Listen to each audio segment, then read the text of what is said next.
Tensions dramatically rising on Israel's northern border with Lebanon on Wednesday as IDF thwarted two separate attempts from within Lebanon to destroy the border fence with Israel. On Wednesday night, Hezbollah terror head Hassan Nasrallah issuing a warning to Israel. And ILTV's Lidar Gravelazi reports.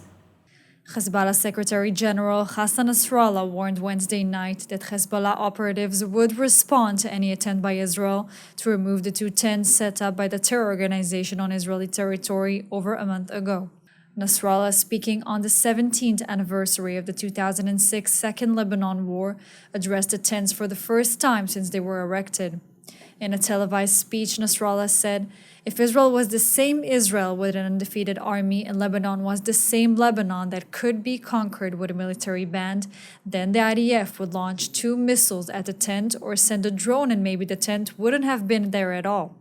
But the situation is not the same situation and Israel does not act. It knows that this is something that will not be met with silence, and our people know what they must do if they act against the tent." Last month, it was revealed that the Iranian proxy terror group had set up two tents in Israeli territory on the border with Lebanon. Since then, Israel has allowed the tents to remain and has been attempting to remove them via diplomatic efforts, though to no avail. In his speech, Nasrallah claimed the tents are situated on territory that belongs to Lebanon. Nasrallah also addressed the recent IDF counter-terror operation in Jenin, saying that the operation was a failure since it was unable to bring back Israel's deterrence. Nasrallah's speech followed two separate attempts on Wednesday to destroy the border fence between Israel and Lebanon. Both incidents were foiled by the Israeli security forces. According to the IDF, on Wednesday afternoon, several Hezbollah operatives attempted to blow up the border fence, setting off explosives, and some were injured in the attempt, but they failed to break through. The IDF spotted the suspects and used non-lethal means to disperse them back into Lebanon. Several hours later, a second attempt was made as several suspects approached the border on the Lebanese side and threw stones at Israeli forces and started a fire near the border fence. IDF soldiers responded by firing shots into the air, and the suspects fled back into Lebanon. Following the incidents, the Lebanese Army and United National Peacekeeping Force in Lebanon, or UNIFIL, patrolled the Lebanese border with Israel. UNIFIL urged all sides to refrain from escalating the situation. And joining us now with more on the situation on the border with Lebanon is journalist and senior research fellow at the Jerusalem Center for Public Affairs, Yoni Ben Menachem. Yoni, so I think the question on everyone's mind is Hezbollah trying to provoke a war with Israel? I do not know if he wants to provoke a war, but definitely we can think of a possibility of a limited military confrontation on the border. I think maybe he's thinking, Nasrallah is thinking of a few days of fighting in order to improve his position among the Lebanese people, and he thinks that he will be able to humiliate Israel and get concessions from Israel regarding the Rajar village and the building of a security fence that Israel is doing now on the border with Lebanon. Yoni, now Nasrallah is saying that Israel is afraid to forcibly remove the tents. Is this true? I mean, Hezbollah operatives have infiltrated Israel and set up tents. Why not simply forcibly remove them? Israel has the right to do so. Definitely, it is a violation of the 2701 resolution of the Security Council, and it is also a direct provocation against Israel. I don't think that Israel is afraid. Israel is trying to avoid a war with Hezbollah, with Lebanon. This is now not the right time for Israel to go into a big war in the north, and of course it will be also deteriorated into other fronts, because this is the strategy of Iran to drag Israel into a multi-arena or multi-front war from Lebanon, from Gaza, from Syria, from the West Bank. So Israel is trying to avoid the war, but is trying to find a diplomatic solution to the problem. The American envoy, Amos Hochstein, arrived the day before yesterday to Israel to discuss, to try and find a diplomatic solution to the escalation on the northern border. But eventually, if Nasrallah is not going to evacuate these two tents, Israel is not going to wait forever. It will have to do something militarily. And I think also Defense Minister Gallant hinted to that eventually Israel will not be so patient and will teach Hezbollah a lesson. Yoni, you're saying Israel will have to do something. We're seeing the diplomacy route, however, has not borne any fruit. Hezbollah trying to use leverage against Israel over the part of Hajar and the border fence. Is there any hope for a diplomatic solution, perhaps? If Israel will play its cards right, this is a poker game, and if Israel will not blink and play the game the right way, eventually Nasrallah will have to evacuate these tents. It's in diplomatic negotiations, you need a lot of patience, but you have to negotiate with a big stick in your hand so that the other side will know that you mean business and you're not just willing to drag time. So this is what Israel has to make clear to Hezbollah. Now, 17th anniversary to Second Lebanon War. Nasrallah also saying that Lebanon is not the same Lebanon. Is he hinting to increase capabilities? What does he mean by this? He means that they've changed and now they are ready for a new war after they lost the second Lebanese war. He admitted to it right after the war when he said that if he knew that the kidnapping of the two Israeli soldiers would lead to a war, he wouldn't have done that. So now he's trying to show that he drew the lessons from the war in 2006 and he's ready for another round. But I think that deep inside, he knows this is not the truth, but he reads the internal map inside Israel. He thinks that the government is weak. He thinks that in 2 weeks' time, maybe some of the Israeli pilots will announce the refusal to go to reserves in the IDF. He sees the American weakening in the Middle East.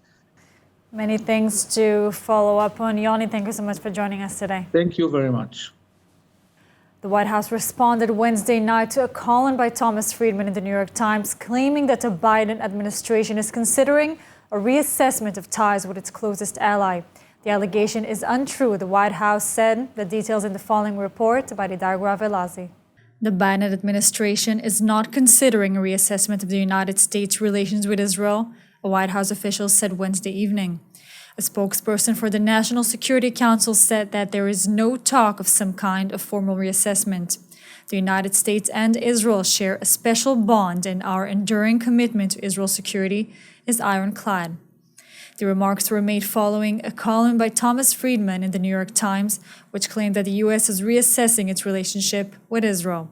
Since the publication of the column, both Israeli and American officials have been quick to deny the allegations. A senior Israeli official was quoted in Hebrew media saying that Israel had no knowledge of any such reevaluation of U.S. policy towards Israel, and even so, it is not unprecedented. The official said that the Ford administration said it was reevaluating the Rabin government. The Reagan administration did so with the Begin government. Bush Sr. administration did so with the Shamir government. And Bush Jr. did so with the Barack and Sharon governments. The source said that it is no secret that Israel has disagreements with the U.S. administration when it comes to Palestinian statehood, the U.S. return to Iran nuclear deal, and whether Israel should notify the U.S. in advance over any actions we're to make against Iran. Yet the source added that the U.S.-Israel relationship has grown close over the years and that Israeli Prime Minister Benjamin Netanyahu aims to ensure it will continue to remain so. The groundbreaking visit by Israeli Foreign Minister Eli Cohen to Serbia marks a turning point in the country's relationship as they prioritize joint efforts to counter global terrorism and explore new avenues for collaboration in fields such as economy, innovation, and cyber defense.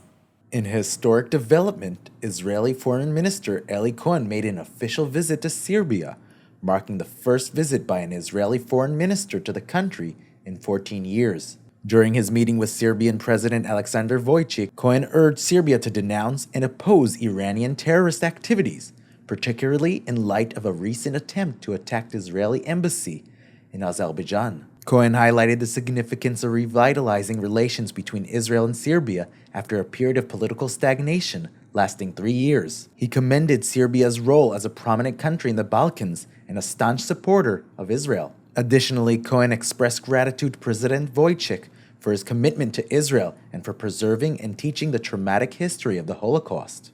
The discussion between the two leaders also encompassed the strengthening of bilateral ties between Israel and Serbia.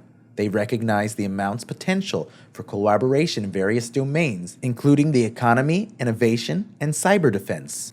The visit signifies a significant milestone in the relationship between Israel and Serbia, a new chapter of cooperation and mutual support as both nations look ahead. The prospects for enhanced collaboration appear promising, fostering a foundation for progress and prosperity. And now we are glad to announce a new collaboration with United Hatzalah, whose network of more than 6,500 volunteer medics helps save thousands of lives each year across Israel by providing medical treatment in an average response time of 3 minutes or even less. United Hatzalah's humanitarian services are free, universal, and available 24 hours a day, 7 days a week. And we at ILTV will bring you the organization's most fascinating stories from the field every week. And today we will be focusing on the volunteers doing sacred work.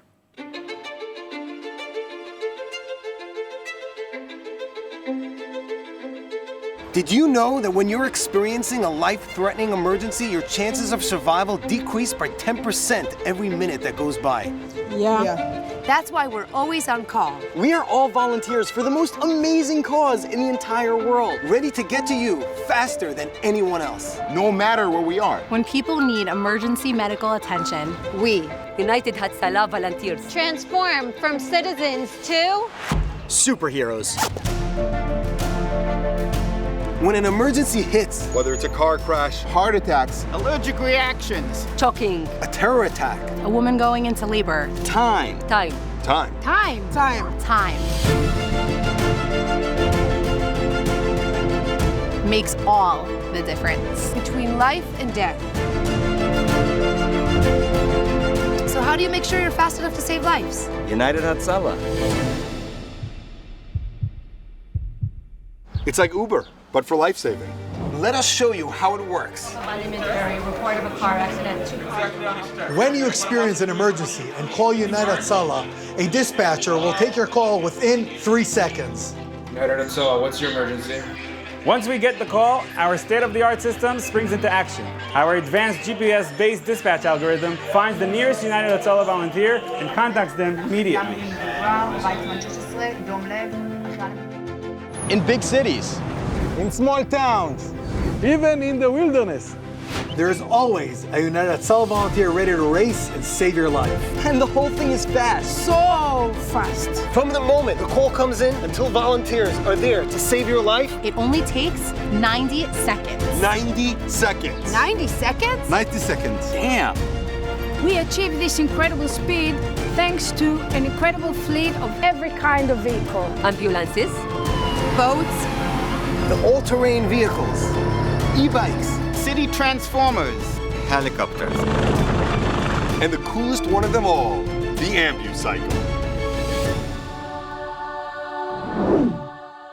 Ambucycles are motorcycles decked out with all the equipment that we need in order to save lives. and because they're so small and fast, they can zip past traffic jams or navigate narrow streets, ensuring nothing gets in the way of treatment. This whole crazy, brilliant idea started in the head of one crazy, brilliant man. And I couldn't do this alone. Our team of over 7,000 volunteers save lives all over Israel and beyond.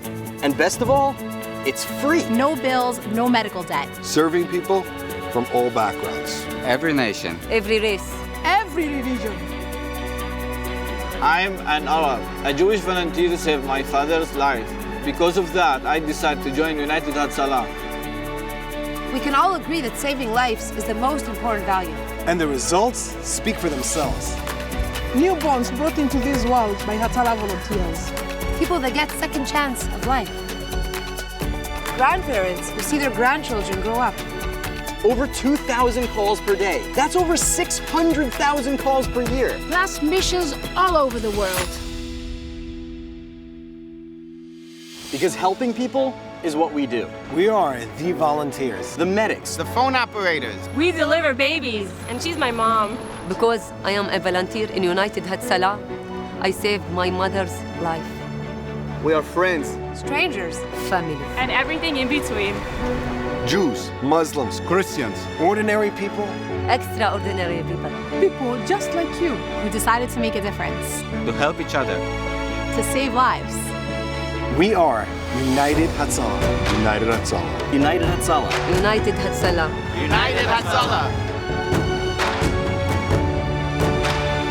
We are United Hatzalah. And you are too.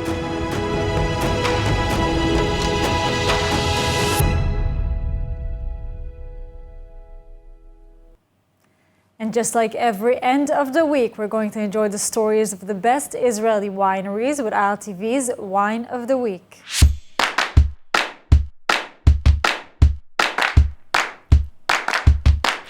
And for this week's wine pick, we're focusing on the Shiloh Winery. And if you want to experience some rich tradition of Jewish winemaking, Shiloh Winery is the answer. Established in 2005 amidst the stunning landscapes of the Shiloh River and Sumerian hills.